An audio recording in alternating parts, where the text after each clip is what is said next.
기쁘고 슬프고 화나고 즐거운 우리의 모든 감정을 맛있게 요리하다. 이서원의 감정식당 셰프 이서원 인사드립니다.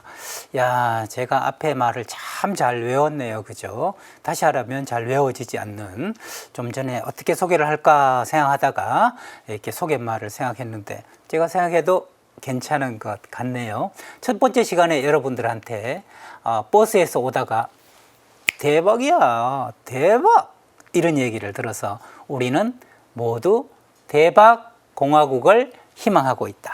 모두가, 나라도 대박이 나고 내가 있는 직장도 대박이 나고 우리 집도 대박이 나고 나도 대박이 났으면 좋겠다. 한국에서 대박이 나는 거는 사실 나 개인적으로 생각하면 몸이 건강한 것, 그래서 아프지 않은 것. 한국 사람만큼 이렇게 몸에 관심 있는 나라가 있을까요? TV에서 뭐 양배추가 좋다 그러면 그 다음에 양배추가 다 동의하는 나라, 특별한 나라가 우리 한국 아닐까 싶어요. 몸에 좋은 거는 뭐라도 하려고 한다. 이거 먹지 마라. 근데 또 우리는 신바람의 나라이기 때문에 몸만 좋으면 안 돼요. 노세 노세 젊어서 노라. 맞죠? 즐겁게 노는 것도 우리가 잘하고 싶어 하는 거죠. 그래서 이상구 박사님 와가지고 뭐 엔돌핀 이야기할 때 얼마나 폭발적으로 우리가 반응을 했습니까? 세로토닌, 엔돌핀, 즐겁게 건강하게, 이게 우리나라 사람의 두 가지 되는 거 아니겠습니까? 그런데 몸이 건강하지 않아요. 짜증납니다. 마음이 즐겁지 않아요. 짜증납니다. 그래서 대한민국은 대박공화국을 꿈꾸는, 실제로는 짜증공화국이다 라고 얘기할 수 있습니다. 요즘 칼부림, 와, 무섭습니다. 이 칼부림 왜 나는 겁니까? 짜증나서 내는 겁니다. 제가 참 무서웠던 거는 한 15년 전쯤 된 것 같은데 뉴스를 봤더니 이 놀이터에서 4층의 빌라에서 한 가족이 웃고 있는데 짜증난다고 가서 다 죽였다는 거 아니에요. 나는 이렇게 짜증이 나고 괴로운데 뭐가 좋다고 행복하다고 웃고 있냐. 그래서 이제는 가족이 웃으려면 이건 창호로 다 방음을 한 뒤에 아주 작게 웃어야지, 크게 웃다가는 칼을 맞을 수도 있는 그런 정말 짜증나는 사회에서 우리가 살고 있는 거 아니겠습니까? 그러다 보니까 사회 곳곳이 짜증이 나서 대세가 뭐라고요? 대박! 이 말 다음으로 따라오는 게 짜증나! 이 소리가 나잖아요. 짜증나 어디서 많이 들을 수 있냐면 저녁에 한 10시나 11시쯤에 제가 상담실이 저 서초동에 있거든요. 서초동에서 버스를 타고 집으로 올라 그러면 그 고등학교 되는 애들이 학원 마치고 타는 애들이 많아요. 전부 하는 소리가 짜증나. 진짜 짜증. 겁나 짜증. 전부 앞에 수식 오면 개 짜증나. 뭐 전부 짜증나라는 이야기가 해요. 낮에 타면 대박이야 이런 소리가 아줌마들한테 좀 들리는데 밤 되면 아이들 입에서는 전부 짜증나 짜증나 라고 들리는 거거든요. 그래서 오늘 짜증나를 여러분들과 함께 요리를 한번 해보도록 할 텐데요. 짜증은 어떻게 나는가 결론부터 한번 이야기를 해볼까요? 짜증은 왜 나는 걸까요? 이것이 없으면 짜증도 없다. 그것은 뭐냐 하면 내 마음대로 살고 싶어하는 마음 때문에 짜증이 나는 겁니다. 내 마음대로 되면 짜증이 왜 나겠어요? 돈도 마음대로 벌고 아이들도 좋은 대학 가고 졸업 잘해서 좋은 직장에 취직해서 또 좋은 배우자 만나가지고 잘 살고 아이들 순풍순풍 잘 놓고 그러면서 그 손주들도 잘 되고 짜증날 일이 뭐가 있냐고요. 그 어느 것 하나 제대로 되지 않죠. 세상 일이 참 내 마음대로 안 된다. 내 뜻대로 안 된다. 이럴 때 짜증이 지대로 나는 거 아니겠습니까? 그래서 짜증은 이것이 없으면 나지 않는다. 이것은 뭐냐? 내 마음대로. 우리나라 사람들이 제일 좋아하는 도로가 두 개 있어요. 내 뜻대로 하나, 내 마음대로 하나. 마음대로와 뜻대로를 우리가 제일 좋아하는데 제일 그 길로 달리고 싶지만 갈 수 없는 게 우리기도 하다는 거죠. 그러면 내 마음대로 사는 게 제일 안 될수록 뭐가 많을 것 같다? 짜증이 많을 것 같다. 화가 많을 것 같다 하는 거죠. 그러면 화와 짜증의 차이는 뭐냐? 분노와 짜증의 차이는 뭐냐? 여러분, 분노는요, 가만히 생각해 보세요. 이거는 부장이 낼 수 있는 게 분노지요. 밑에 신입사원이 분노할 수는 없어요. 신입사원은 짜증이 납니다. 그러니까 갑의 감정이, 부장님의 감정이 화라고 그런다면 신입사원의 감정은 짜증이에요. 짜증. 그래서 아랫사람들이 짜증이 납니다. 아랫사람에 누가 있어요? 학생들이 있죠. 교사가 화를 내면 아이들은 짜증을 낸다. 짜증을 낸다.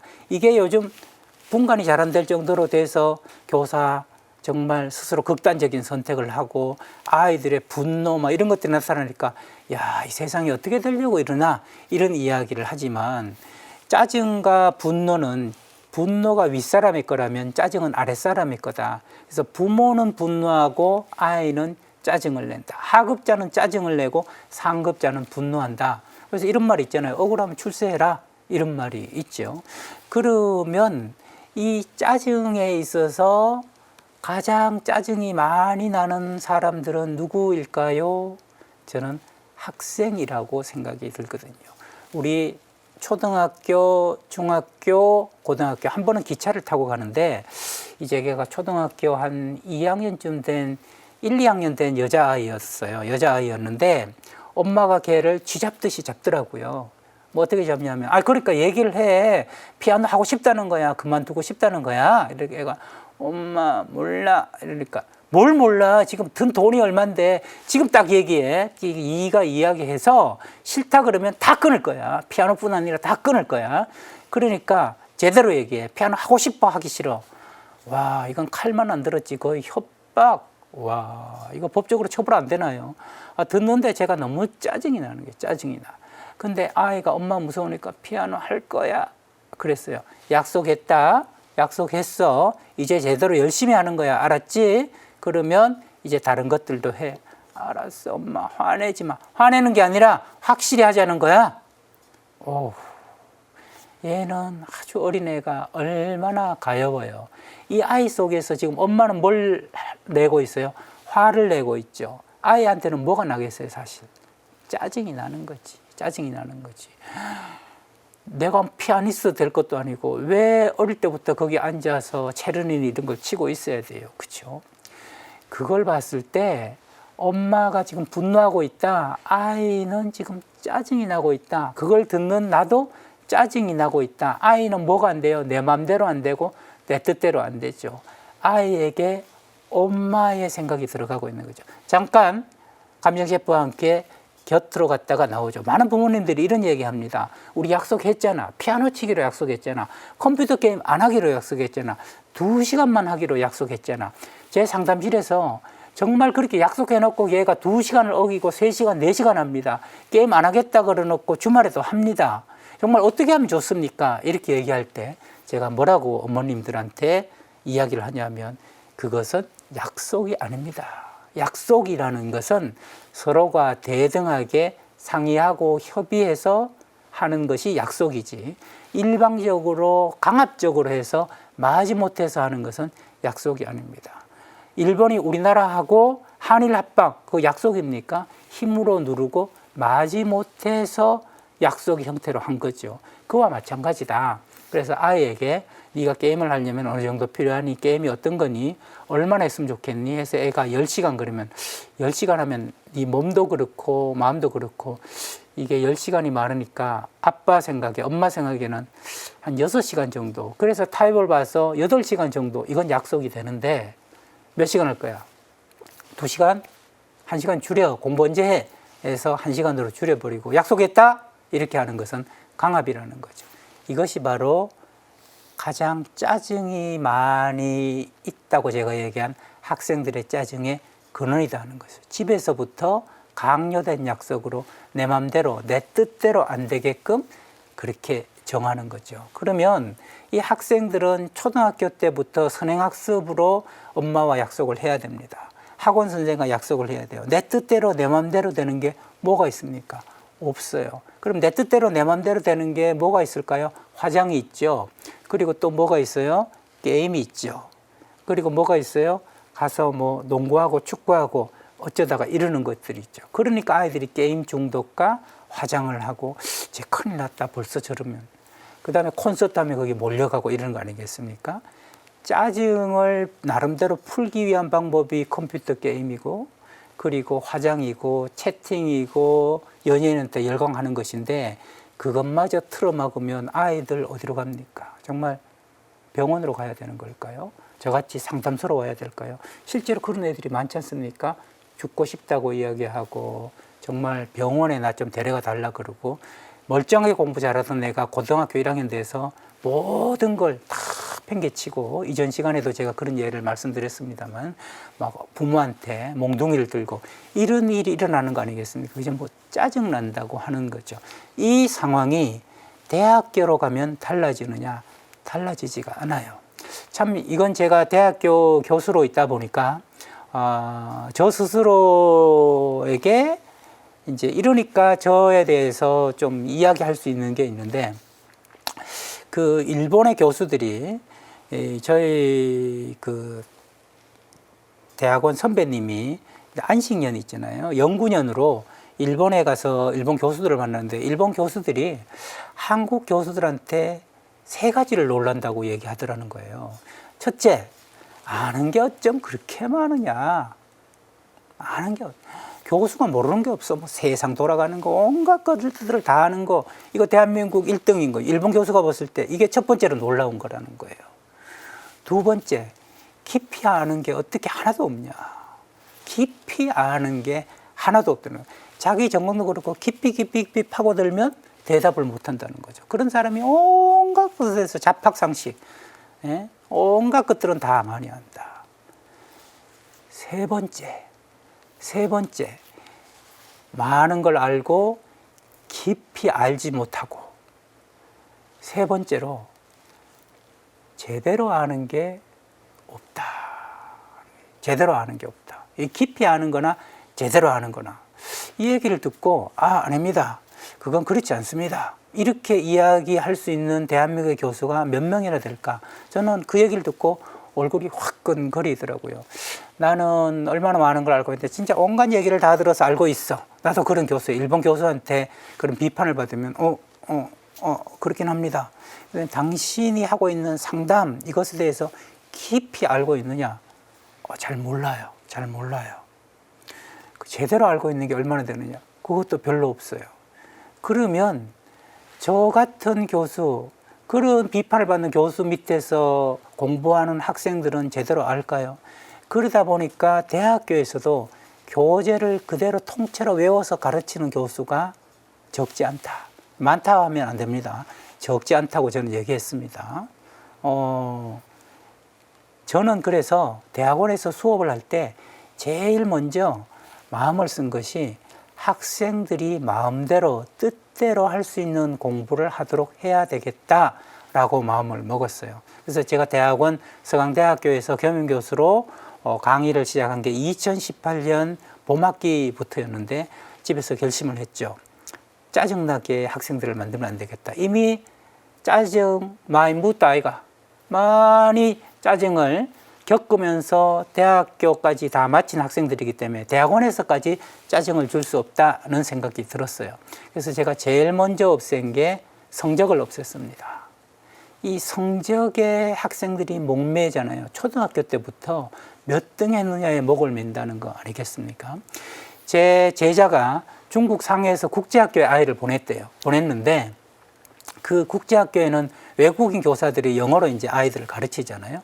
가르치는데 학부모 면담 같은 게 있습니다. 학부모 면담이 있는데 학부모 면담에서 한국 엄마들은 어느 나라의 다른 엄마들과도 다르다는 거예요.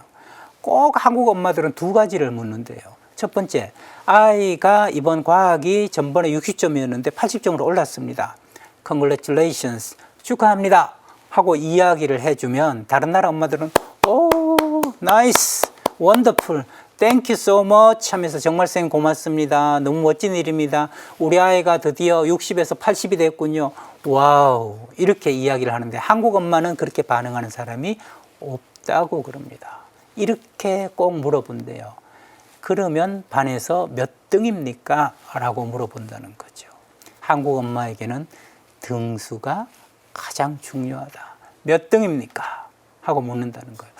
이해를 잘 못한다는 거죠. 외국인 교수들이 60에서 80점 올랐다니까요. 그래서 축하한다니까요. 이렇게 얘기하면 한국 엄마들이 또 이런데 에이 참, 그러면 그거 알려주시기 그러면 반 평균이 몇 점이에요? 이렇게 또 물어본다는 거 아니에요. 그렇게 해서라도 얘가 몇 등인지를 알아내고 싶어 하는 거, 전 세계에서 유일한 엄마, 한국 엄마라는 거 아닙니까? 그래서 외국인 선생들이 한국 엄마 그러면 정말 독특한 엄마로 기억하고 있다는 거죠. 제가 아는 한 분은 미국의 변호사인데 우리나라에 와가지고 명함으로 이렇게 보여준다 그래요. 그 명함이 뭐가 있냐면 보스턴 마라톤도 나가고 뭐 마라톤 나간 게 지금까지 한 100몇 번이 되는 그것들을 이렇게 명함에다가 자랑스럽게 딱 새겨가지고 가지고 다니는데, 그 변호사가 저한테 이런 얘기를 해요. 이거를 미국에서 보여줬을 때는 전부 다 이런 질문을 했다는 거예요. 당신은 왜 달리느냐? 그래서 내가 달릴 때 내가 살아있다는 걸 느낀다. 그랬을 때 와우, 원더풀 하면서 진짜 대단하다. 그리고 당신이 그렇게 달리는 그 마음, 그리고 달리려는 열정을 정말 부럽다. 앞으로도 계속 달리기를 기대한다. 이러면서 축하를 해줬는데, 한국에서는 그렇게 얘기하는 사람을 아직 만나지 못했대요. 그러면 어떻게 얘기하느냐 그랬더니 몇 등까지 해봤냐 라고 묻더라는 거예요. 이 미국 변호사가 너무 좀 황당했다는 거죠. 한 번도 상상한 적이 없다는 거예요. 뭐 마라톤 선수가 되려고 달리는 것도 아니고. 그래서 우리 얘기를 했다는 거죠. 아마 내가 한 열심히 했을 때는 한 150등 정도 했을 것 같다. 그러면 한국 사람들이 또 이렇게 얘기한대요. 그럼 왜 달리느냐 이렇게 얘기를 한다는 거예요. 메달도 못 따는데 왜 달리느냐. 지금은 이게 많이 좋아졌지만 옛날에는 은메달 따면 울었습니다. 올림픽에서. 아시안게임에서 은메달 따면 울었어요. 입술을 깨물면서 울었어요. 1등만 기억되는 나라예요. 몇 등 했느냐. 그래서 오늘도 그 차를 타고 가는데 버스를 기다리는데 버스에 어디 선정 세계 1위 오케스트라 내한 공연 이렇게 꼭 그걸 써야 돼요. 세계 1위라는 걸 써야 돼요. 우리나라에서 중요한 게 뭡니까? 일자에 1등 해라. 아, 그럼 공부 잘하게 생겼다. 전교 1등 해라. 그러니까 늘 등수에 목을 메고 있다. 등수에 목을 메고 있다. 그 이야기는 뭐냐면 점수에 목을 메고 있다. 제가 가르치는 대학원에서도 대학원생들은 A+에 목숨을 걸고 있다. B 받는 걸 정말 너무 싫어한다. 그래서 이게 10명 정도가 되면 모두 A를 줄 수가 있습니다. 그래서 저는 한 10여 명 정도를 가르치기 때문에 첫 시간에 학생들한테 얘기했죠. 여러분 축하합니다. 이미 성적이 나왔습니다. 웅성거려요. 모두 A 학점입니다. 그러니 이제 성적으로 제 눈치를 볼 일은 없습니다. 와우, 너무 좋아하는 거예요. 근데 이런 학생은 B 학점입니다. 우리 집에 와서 불을 지른다든지 아니면은 나를 뭘 칼로 찔러서 나를 병원에 입원시키니 그러면 B학점이지만 그 경우를 제외하면 다 A학점입니다 하고 등수에서 해방을 시켜줘요. 등수에서 해방을 시켜준 다음에 그리고 제가 글자 난독증이 있고 한글을 못 봐요. 그 다음에 영어를 보면 울렁증이 있습니다. 그래서 저는 글자로 된 교재가 없습니다. 박수를 막 칩니다. 와, 교수님 진짜입니까?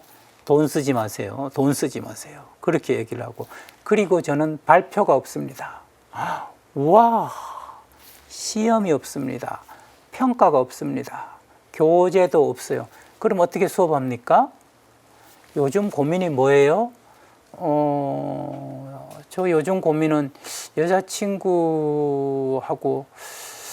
헤어질 것 같아서 오늘 그것이 교재입니다. 그것을 가지고 제가 상담 심리학을 강의하기 때문에 그것을 상담하는 내용으로 오늘 2시간 반을 합시다.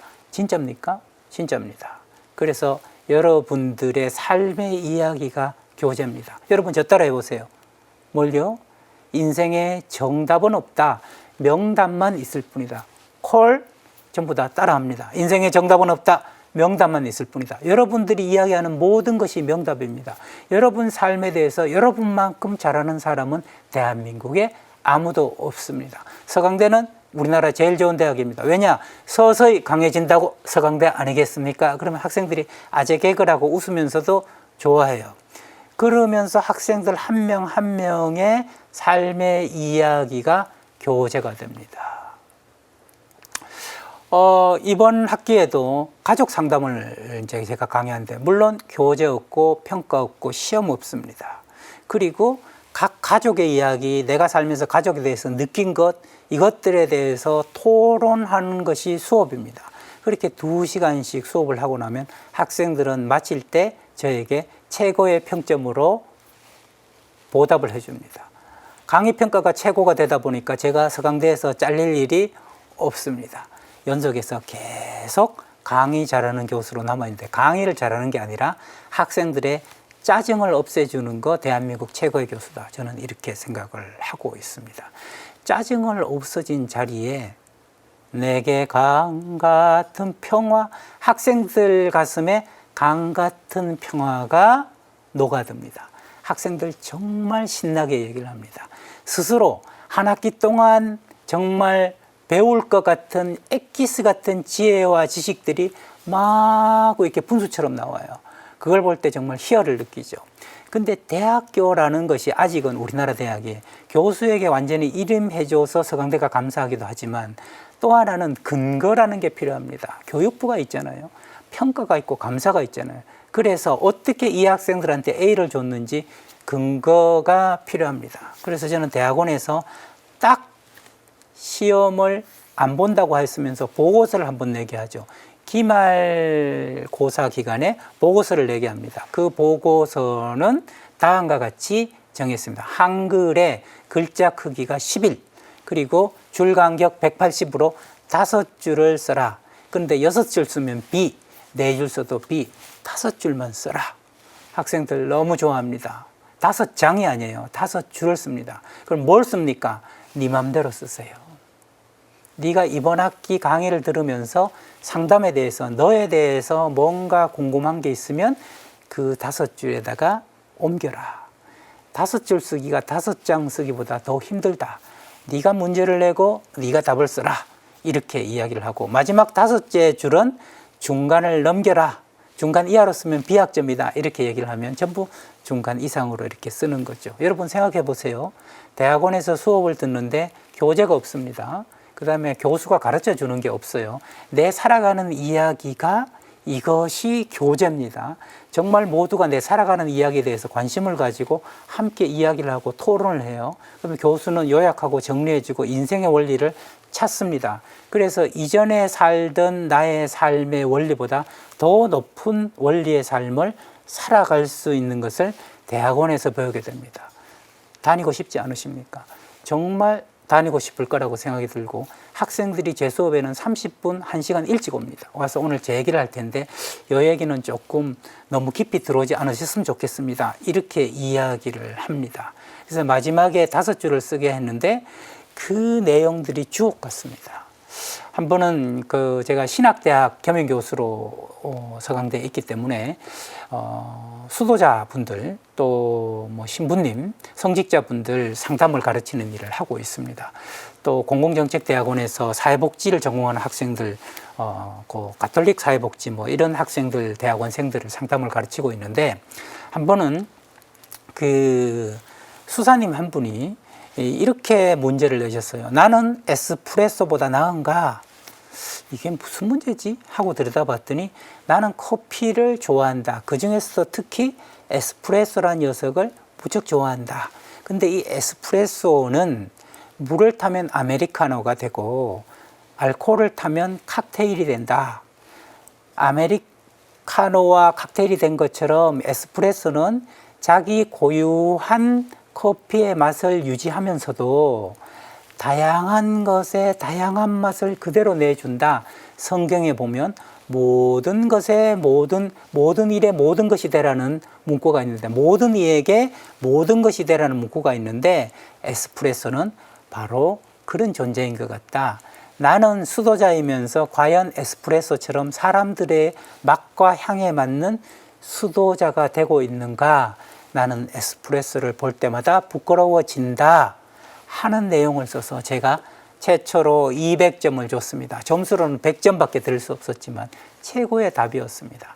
학생들에게, 정말 수도자에게, 성직자에게, 그리고 일반 석사, 박사 학생들에게 당신이 문제를 내고 당신이 답을 쓰세요 라는 거 줬을 때 저는 작은 기적을 지금 기억하고 있습니다. 간직하고 있는데 그 답안지들을 제가 지금 다 가지고 있거든요. 있는데 나는 사랑할 만큼 충분히 약한가? 신은 구태여 사랑할 필요가 없다. 모든 것이 완전하기 때문이다. 그러나 취약한 인간은 다른 취약한 인간과 교류하면서 관계를 맺고 사랑할 수밖에 없다. 근데 나는 수도 생활을 하면서 의식주가 해결되고 점점 강해지고 있다. 그래서 나 스스로 나에게 묻는다. 나는 사랑할 만큼 충분히 약한가? 이런 멋진 5줄이 탄생하기 시작하더라는 거죠. 그걸 보면서 제가 사실은 교수로서 눈물이 나왔습니다. 야, 학생들을 짜증나지 않게 만든다면 학생들은 위대한 퍼포먼스를 드러낸다.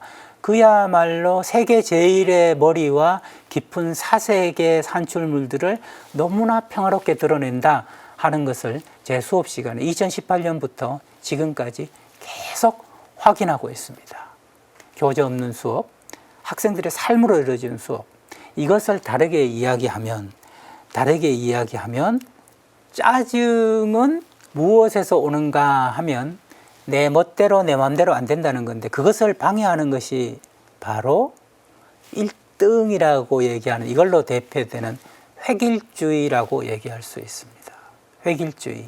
이래야 된다라는 것이 너무 많죠. 영어로 말하면 슈드 세계라는 겁니다. 이래야 된다, 예뻐야 된다, 날씬해야 된다, 잘생겨야 된다, 노래 잘해야 된다, 1등 해야 된다, 돈 많이 벌어야 된다, 힘 있어야 된다. 이 슈드가 너무 많다는 겁니다. 이 슈드에 숨이 막히는 게 이지의 세계입니다. 나는 뚱뚱한데, 나는 공부 못하는데, 나는 노래 못하는데, 나는 달리기만 잘하는데, 이 이지의 세계가 슈드의 세계에 압도당할 때 그때 폭발적으로 나오는 게 짜증이라고 이야기할 수 있는 거죠.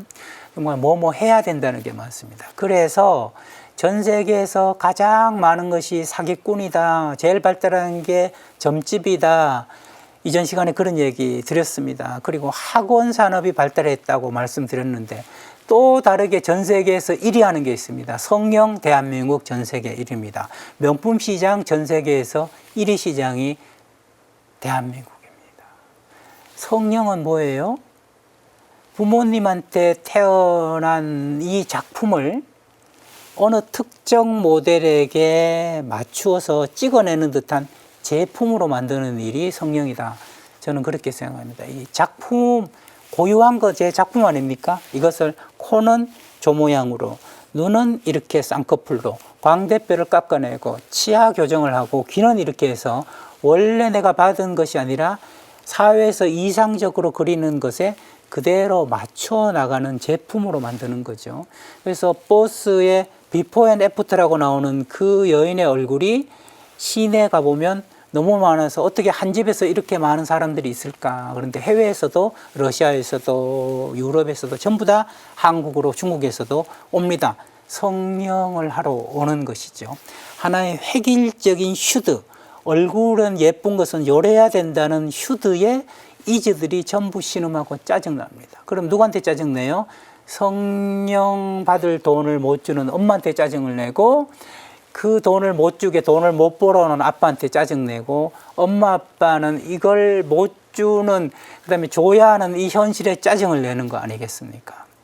회사에 들어가면 승진해야 되는 획일적인 것에 맞추려다 보니까 짜증이 온갖 게 나온다는 거죠. 우리는 획일화에 너무나 익숙해 있습니다. 그래서 휴가를 언제 떠납니까? 7월 말 8월 초에 전 국민이 다 어디로 떠납니까? 제주도, 동해로 다, 남해로 다 떠나는 거죠. 정작 가서 너무 지칩니다. 그러나 휴가는 이때 떠나야 된다는 게 있습니다. 공부는 1등을 해야 된다는 게 있는 거죠. 그러다 보니까 너무너무 이 획일에서 벗어나면, 성형외과가 그런 거 아니겠습니까? 그 다음에 명품은 뭐예요? 내가 나로서 존재하는 게 아니라 남이 봤을 때 부러운 존재로 존재해야 된다. 그러려면 뭔가 있어 보이게, 이거 학생들이 이렇게 부르더라고요. 있어빌리티, 세상에 이런 단어가 있더라고요. 없어빌러티가 아니라 있어빌러티로 보이려면 뭔가 성령을 하고 명품을 들고 다녀야 된다. 정말 20대들도 하나의 1,000만 원, 몇백만 원 호가하는 백을 가지고 다니고 있습니다. 명품 시장이 대한민국이 가장 크다라는 이야기는 이즈의 세계가 가장 약하다. 슈드에 맞추려는 사람들이 가득한 나라가 대한민국이다. 그러다 보니 이즈들이 나는 이렇다라고 하는 이즈들이 지대로 짜증이 날 수밖에 없는 거다. 그래서 베스트 아니면 전부 월스트가 돼버리는 사회. 그렇죠? 내가 획일적으로 사회가 정한 기준에서 못 미친다면 나는 형편없는 사람이 돼버린다는. 그래서 형편없는 사람이 됐던 을들이 느끼는 울분과 짜증, 이것들이 도로에서 로드 레이지로 나타나고 칼을 들고 사람들한테, 모르는 사람들한테 칼질을 하는 이런 불안한 사회를 만드는 짜증공화국, 이게 2023년 현재의 모습이 아닐까, 저는 그런 생각을 하는 거죠. 그런데 여기서 하나 생각해 볼 것은 우리가 그토록 두려워하는 짜증에 있어서 이 짜증이 칼을 들고 다른 사람에게 해코지를 하는 것들이 그 한순간에 이루어진 것이냐, 저는 그렇지 않다고 생각합니다. 이것은 묵은지와 같다. 그래서 제가 짜증을 지금 묵은지 짜증과 겉절이 짜증, 그 상황에 맞게 짜증이 나면 겉절이, 우리 김치를 하면, 김장을 하면 겉절이 바로 하는 거 있잖아요. 그런 겉절이 짜증이냐, 아니면 이게 켜켜이 쌓였다가 어느 한순간에 터지는 묵은지 짜증이냐. 근데 가만히 들어보면 대부분 뉴스에 나오는 그 정말 끔찍한 사회적 범죄를 저질렀던 사람들의 이야기 히스토리를 받아보면 겉절이, 순간적으로 우발적으로 이런 경우는 없고, 벌써 혼자 방에서 지낸 지 7년이 됐다든지 고립되어 있대, 사회적 고립. 그래서 사회적으로 고립돼서 혼자서 방에서만 지내는 청년들이 54만 명에 이르고 있다고 그러잖아요. 2023년 현재. 그렇게 고립되고 오랫동안 짜증이 되고 내 맘대로 내 뜻대로 안 되고 전부 획일적인 기준에 남들은 다 잘 나가는데 나만 못 나갈 때 쌓였던 울분과 짜증이 쌓였다가 어느 한순간에 터져 나오는 게 바로 뉴스에 나오는 끔찍한 사건들이다. 이렇게 바라본다면 짜증은 한순간의 짜증이 아니라 오랫동안 켜켜이 쌓였던 것이 한순간에 폭발하는 것이다. 이렇게 우리는 봐야 된다는 거죠. 그러니까 짜증을 줄이기 위해서는 다양성이 꽃피어야 된다. 여러 이즈의 세계들이 꽃피어야 된다. 정원을 한번 생각해 보시죠. 정원을 생각하면 하나의 꽃만 채송화만 다 피어 있다면 그다지 아름답지 않습니다. 장미도 피어 있고 뭐 개나리며 철철이 피고 아름답게 다양한 것들이 함께 할 때 아름다워지는 거 아니겠습니까? 국제사회도 그렇습니다. 예전에는 해외에서 누가 우리나라에 와서 이주민이 살게 된다면 용광로주의였습니다. 용광로에 집어넣어서 전부 다 한국 사람으로 만드는 것. 그래서 이런 말 지금도 하잖아요. 아유, 한국말 참 잘하네. 이제 한국 사람 다 됐네. 이게 용광로주의거든요. 획일주의거든요. 외국 사람도 한국 사람처럼 돼야 된다. 베트남 사람 한국 왔으면 한국어 해야 된다. 저는 이렇게 결혼 이주 여성 부부를 상담할 때가 가끔 있을 때 남편한테 꼭 묻는 게 당신 베트남어를 얼마나 할 줄 아느냐라고 묻습니다. 그러면 할 줄 모른대요. 너무한 거 아니냐. 왜 베트남 여성만 한국어를 알아야 되느냐. 당신도 베트남어를 아내만큼 잘 알아야 되는 거 아니냐. 베트남어 얼마나 자주 가느냐. 3년에 한 번 간대. 너무한 거 아니냐. 여기는 매일 사는데 적어도 1년에 몇 번은 가봐야 되는 거 아니냐. 처갓집에. 이렇게 이야기하면 돈만 좀 보내줍니다. 그게 잘한 거냐. 이렇게 저는 묻거든요. 아내가 제대로 짜증납니다. 아니, 한국에 와서 베트남인으로 자부심을 가지면서 베트남인으로서 한국인으로서 서로 동등하게 이렇게 살아갈 수 있어야 짜증이 안 나는데 슈드로 너는 한국인이 돼야 된다 하는 겁니다. 미국에서 모두 백인 중산층이 돼야 되는 겁니까? 그거 아니잖아요. 그래서 용광로주의는 이제 한 90년대부터 전 세계적으로 폐기돼 있고 요즘은 샐러드 볼주의입니다. 샐러드를 담으면 각각의 과일과 야채들이 섞이지 않잖아요. 섞여서 다른 게 되지 않고 그대로 생생하게 살아 있습니다. 태국인은 태국인, 베트남, 한국인은 한국인, 탈북해온 북한 동포는 북한 동포로 고유의 정체성을 유지하면서 공존하는 것이죠. 근데 획일주의적인 우리 문화에서는 우리 내국인조차 그런 공존이 이루어지지 않는데 외국에서 들어온 사람의 오죽하겠습니까? 그렇죠? 그래서 다양성이 얼마나 확보되고 존중되느냐에 따라서 짜증이 커지느냐 작아지느냐가 결정적으로 정해진다 하는 것이 제가 요리에서 강조하고자 하는 건데요. 오늘 요리는 약간 사회적인 요리입니다. 짜증이라는 게 개인에 따라서 걔 참 못돼 먹었어, 성질머리하고는 하고 얘기할 수 있습니다. 짜증 유난히 내는 사람도 있거든요. 형제들도 보면 형제들 중에 유독 막내가 짜증이 많다든지 아니면은 여동생이 많다든지 오빠가 많다든지 이렇게 개인 차이가 있기도 하겠지만 전반적으로 짜증 공화국이라고 불릴 만큼 짜증이 많이 나는 사회라면 그것은 구조를 생각하지 않을 수 없다.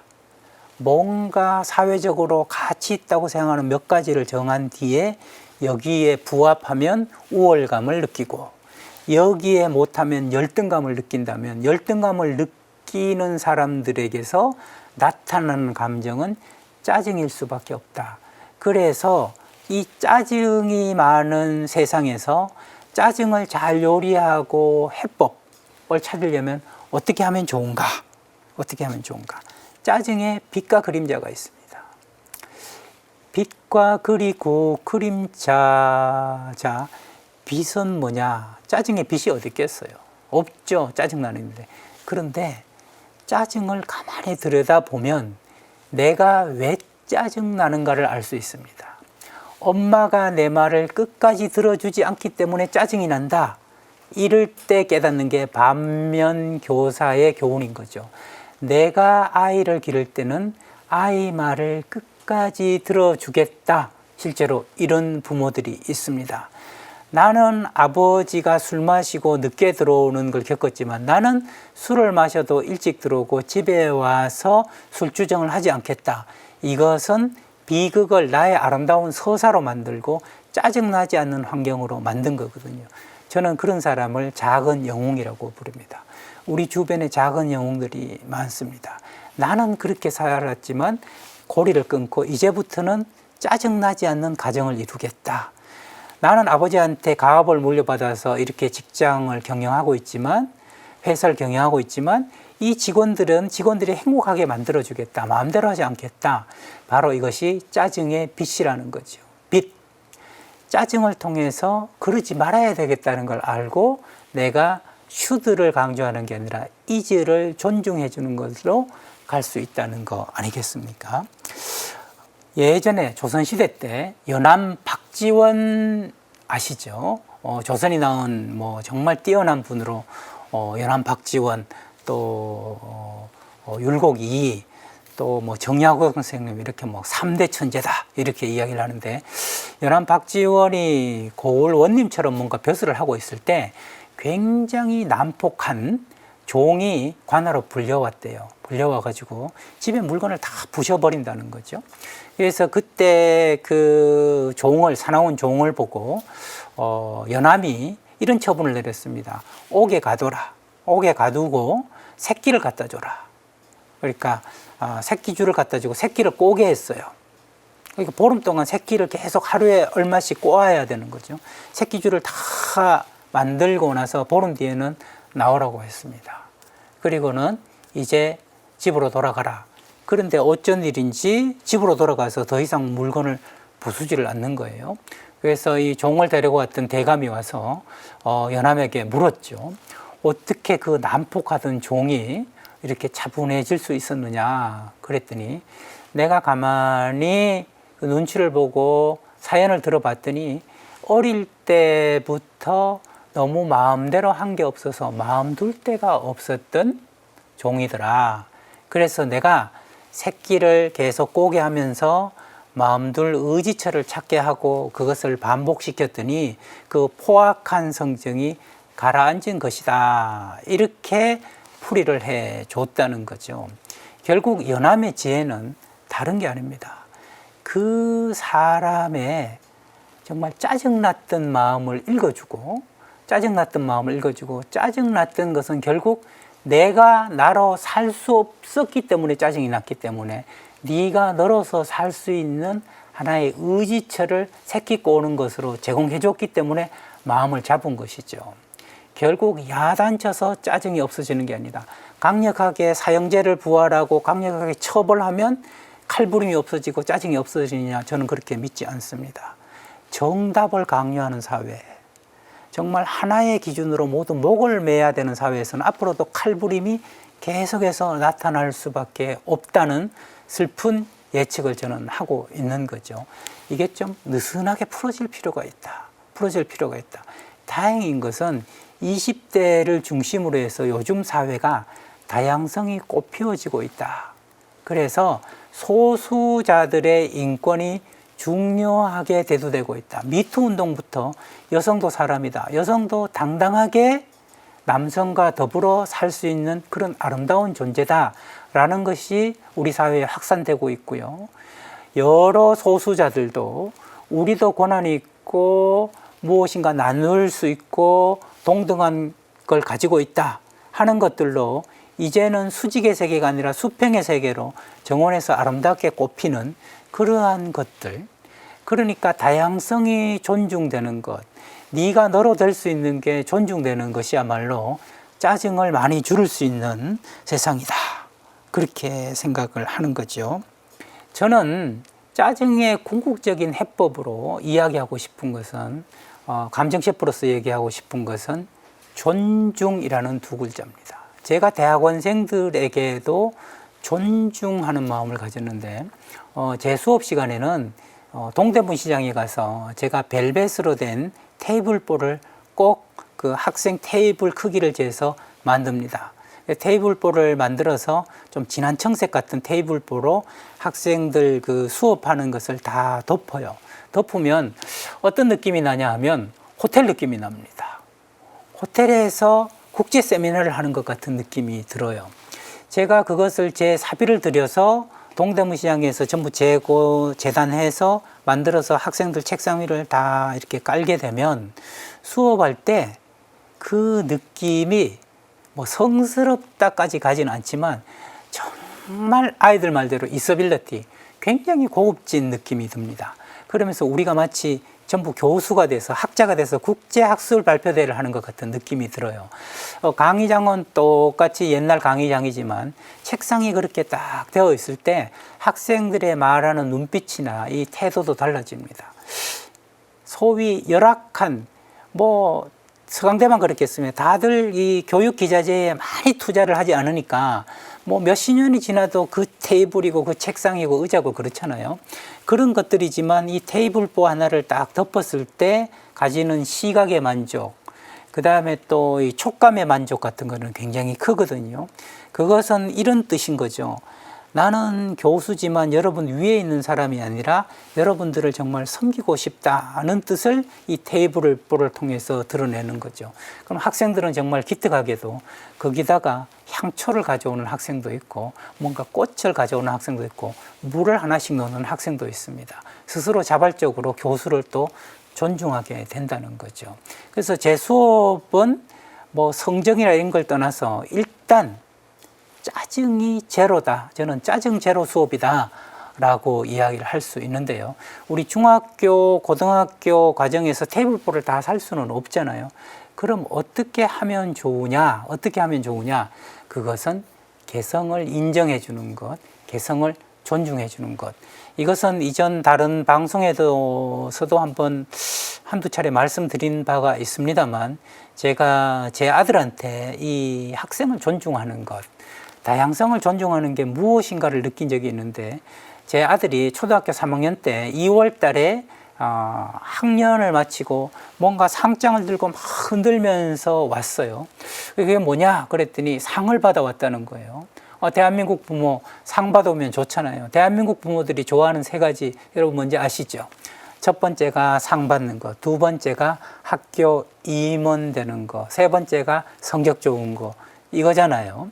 저도 또 그 중에 한 명이라, 이것도 역시 획일적인 거지만 아이가 상을 받아왔다니까. 무슨 상을 받아왔는가? 보통 상에는 뭐라고 적혀있어? 우수상 적혀 있잖아요. 그래서 앞에 학업 우수상인가 아니면 무슨 체육 우수상인가, 우수상 뭔가를 받아왔지 않았나 싶어서 상장을 딱 봤더니 상장에 이렇게 적혀 있어요. 너희 부모님이 누구니 상, 이렇게 적혀 있어요. 저 태어나서 이런 상 제목을 본 적이 없어요. 너희 부모님이 누구니 상이에요. 야, 이거 뭔 상이야? 하고 봤더니 성명 이승준, 제 아들 이름이 적혀 있고, 위 학생은 평소 선생님을 잘 도와주고 어려운 친구가 있으면 친구를 잘 도와주고 성실하게 학급 생활을 하여 도대체 부모님이 누군지 궁금하여 이 상을 드립니다. 몇 년 2월 며칠 담임 이종순 하고 이종순 선생님 이름이 딱 적혀 있는 거예요. 상해에 있었던 저희 그 제자 이야기처럼 저도 한국의 부모다 보니까 아들한테 이렇게 물었죠. 야, 너만 상 받았냐? 그랬더니 아들 얘기가, 아니 우리 반 애들 다 받았는데. 아, 뭐야, 전부 다 부모님이 누구니 상을 다 받았어? 그랬더니 아니, 다 다른 상을 받았는데. 그래? 무슨 상을 받았어? 그랬더니 걔 달리기 잘하는 민호 있잖아. 걔는 뭔 상 받았어? 우샤인 볼트가 우르고 가겠구나 상을 받았다는 거예요. 그럼 피겨하는 애는 김연아 선수가 언니니 상을 받았다는 거죠. 그 다음에 청소를 잘하는 애는 매일 새 교실을 만들어주는구나 상. 또 ADHD 과잉 행동 장애가 있는데 걔도 상을 받았니? 받았어. 무슨 상을 받았냐? 매일 운동회로 만들어주는구나 상. 정말 기발한 상이었어요. 그러니까 27명 3학년 아이들에게 이종 선생님은 모두 그 아이의 색깔과 개성에 맞는 상을 하나씩 만들어 주셨던 거죠. 정말 지금은 돌아가셨지만 이어령 선생님이 그런 얘기 했잖아요. 베스트만 꼽으면 1등부터 월스트까지 가지만 베스트 원, 그러나 각자 올리를 꼽으면 올리원이 모두 베스트 원이 된다라고 이야기했잖아요. 근데 이종 선생님은 베스트 원, 학교 성적만 가지고 본 것이 아니라, 임원만 가지고 본 것이 아니라 이 아이들에게 무엇을 봤어요? 각자가 잘하는 이지의 세계를 봤다. 그리고 그 이지의 세계를 상장 이름으로 만들어서 학년이 마칠 때 모든 아이들에게 줬다. 와, 한국의 페스탈로찌 교사가 선생님이 아닐까. 저는 그때부터 지금까지 스승의 날이 되면 항상 제가 쓴 책을 보내드리고 감사의 톡을 보내드리고 서로 주고받고 있습니다. 이런 선생님의 예처럼 우리가 짜증에서 벗어날 수 있는 가장 좋은 약은 다양성, 획일성이 아니라 다양성, 그리고 그 이지에 대한 존중이 아닐까. 이 말씀을 들으면서 오늘은 다분히 사회적인 요리, 그러나 이 요리를 할 수밖에 없는 짜증 요리법, 감정 레시피와 함께 살펴보았습니다. 다음 시간에 여러분들과 함께 우리가 늘 일상에서 만나는 감정을 요리하는 시간 가져보도록 하겠습니다. 고맙습니다, 여러분.